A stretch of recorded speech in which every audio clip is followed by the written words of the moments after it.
ketemu lagi dengan terapis autisma. Beberapa teman-teman mungkin sudah familiar ya, sudah tahu kalau ada benda ini berarti saatnya untuk meronce.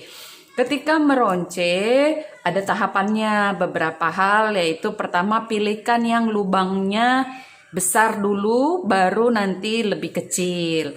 Kemudian pastikan kalau itu terbuat dari kayu, bagian dalamnya itu mulus sehingga ketika dimasukkan lebih lancar. Karena ada beberapa bagiannya tidak mulus, akhirnya si benangnya sangkut di bagian dalam sehingga proses meroncenya tidak lancar, bukan karena anak nggak bisa, padahal ada masalah teknis di bagian yang harus dia masukkan. Kemudian ketika kita meronce, pastikan itu sesuatu yang menarik ya. Kalaupun misalnya kita hanya punya sedotan yang bubble yang besar untuk awalan, buat atau pilih yang berwarna-warni. Kemudian mungkin kita bisa gambar sendiri sehingga lebih menarik. Jadi ketika kita bilang, ayo ronce si babi atau kita ronce si bebek gitu. Jadi ada lebih interaksi, bukan yang hanya kita kasih terus kita bilang, ayo ronce.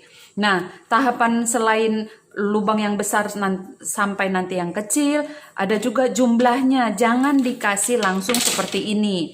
Kemungkinan paling besar anak lempar, anak buang, anak tidak tertarik, anak ogah-ogahan karena lihatnya banyak.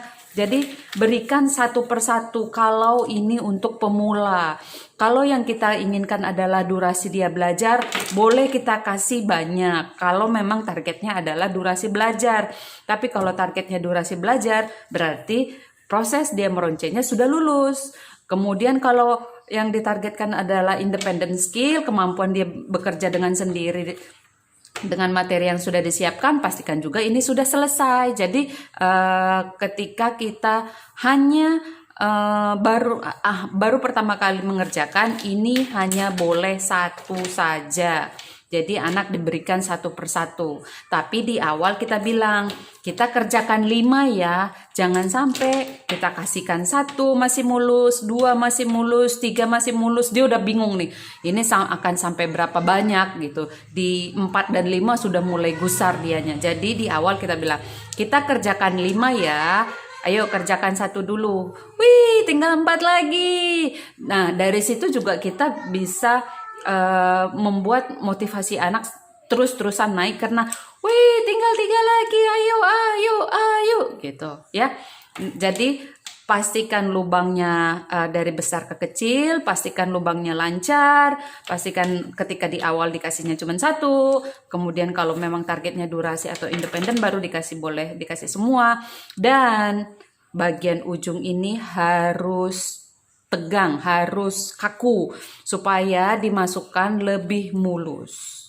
Jangan sampai hal-hal teknis malah mengganggu prosesnya belajar.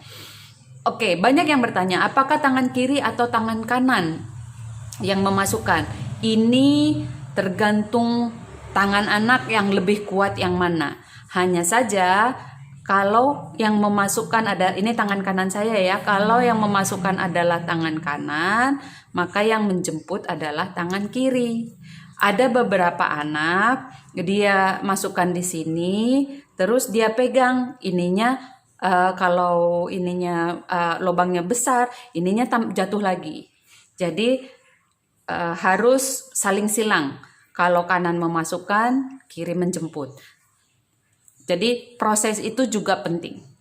Oke, semoga bermanfaat. Bye-bye.